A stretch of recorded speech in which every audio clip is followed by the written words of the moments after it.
All right, so today on Q&A with a Cop, we're going to talk about how you can spot an undercover police car. Where are you going? Get out of the way! Well, it's simple, really. If it's actually an undercover police car, you're not going to spot it. Now, I know what people are saying. Oh, I see undercover police cars all the time. I see them driving around. You're not that slick. Driving a Crown Victoria that's black with a cage and lights in the window, or the Suburban with the spotlight on it, or, oh, I see the police plates on this car without markings. That's the undercover police car. I see them all the time. Well, there's two things wrong with that. One, that's not actually an undercover police car. See, there's a huge difference between an unmarked police car, which is used for a very specific purpose, and an undercover police car, which is used for an entirely different and very specific purpose.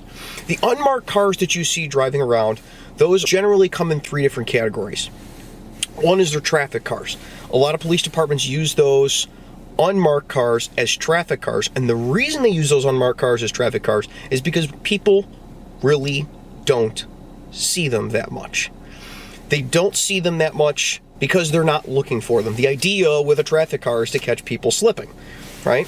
The other thing they're used for is gang enforcement. Gang enforcement guys are out of uniform, they're driving an unmarked car, and the idea is to hit a block and not have people immediately see, oh, that's a police car, but when they roll up on a group of 10 guys and hop out of the car, it's immediately apparent that these are police officers pulling up. You can kind of see where you have to strike a balance when you're doing that. The other thing it's used for is administrators. Administrators don't have to be marked as being the police all the time, and maybe they don't want to be marked as being the police all the time.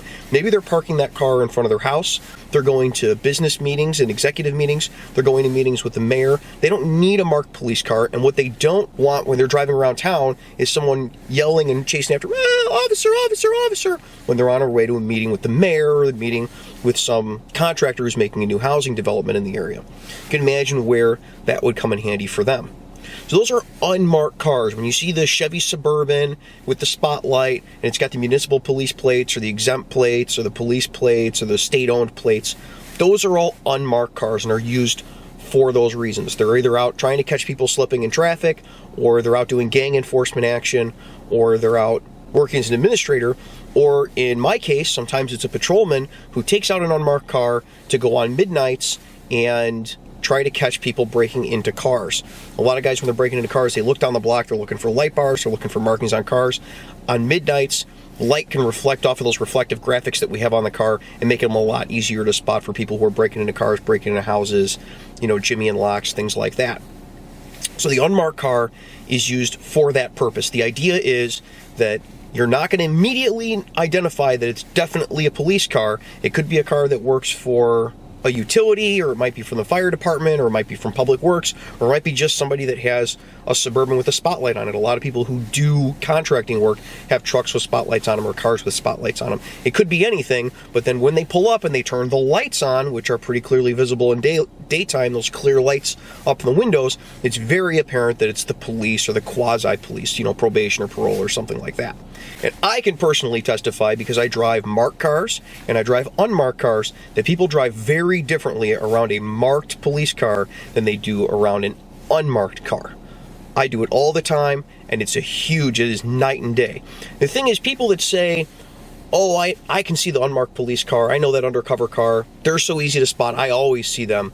The thing is, you don't remember things that you don't see. You don't remember not seeing the unmarked police car. For every one of those unmarked police cars that you saw, there's a good chance you didn't see the 5 other ones. And some of them are done quite well. Places will pick odd cars to be their unmarked police cars. We have a Dodge Charger that's got tints and rims and a license plate bracket and a spoiler on the back, and you'd have no idea it was an unmarked car until you were right on top of it and you saw all the antennas sticking out the back of it. It's one of the traffic cars, and it works. I've driven it. People don't see the thing. Sometimes they see it from behind, but most of the time it's pretty effective. Now, on the opposite end of the spectrum is what is actually an undercover police car. Undercover police cars, you're never going to see that they're undercover police cars. They take the antennas that are normally on the back trunk of the car, they put them in the trunk. All right, they work almost as well in the trunk. We're not using the trunk for anything on an undercover police car, and then you don't see the antennas on them anymore. And they'll be normal cars. They'll be, as an example, My department used to have a 96 Chevy Impala with 36-inch rims on it, right? You would never think that that was an undercover police car. We had a light blue Mercury Cougar. We've had minivans and Nissans and all sorts of stuff. So you see all these people talk about, or sometimes you see videos on the internet, they'll be like, oh, you can tell because it'll be an American-made product, and it'll be a large car, and it's going to have this feature or that feature. You could see this particular type of antenna on the back. All that's crap. All that's crap. Because if you're going to make a light blue Mercury Cougar, an undercover police car, you're not going to put an antenna on the back. I mean, we're not always the smartest in government, but we're smart enough to know that people are going to see that, right? So a truly undercover car is going to be something that's not noticeable. Something you're going to drive right past, something that's going to look like a rental car, or it's going to stick out so much that you're going to dismiss it as being a police car entirely. You know, the yellow Charger is going to be your undercover police car. The minivan is going to be the undercover police car. It's going to be something that people don't even notice in traffic, or when they do notice it, they would never associate it with being a police car. Now, these are used for entirely different purposes. Those are used for surveillance. Undercover police cars are used to surveil a location, to drive past a location without people knowing that it's a police car. They're used to look for burglars, and they look for the burglars, and they call in a marked squad when they think they might have found them. They're used for that type of thing.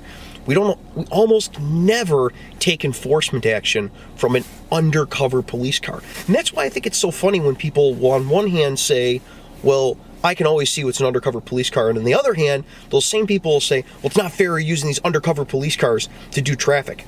One, they're not undercover police cars that we're using to do traffic. And two, you just said you could see them all the time, so what's the big deal? So while I could see where this would be confusing for the general public, that they see these unmarked squads and they don't understand why you would want an unmarked squad or why you would need an unmarked squad or what purpose it has.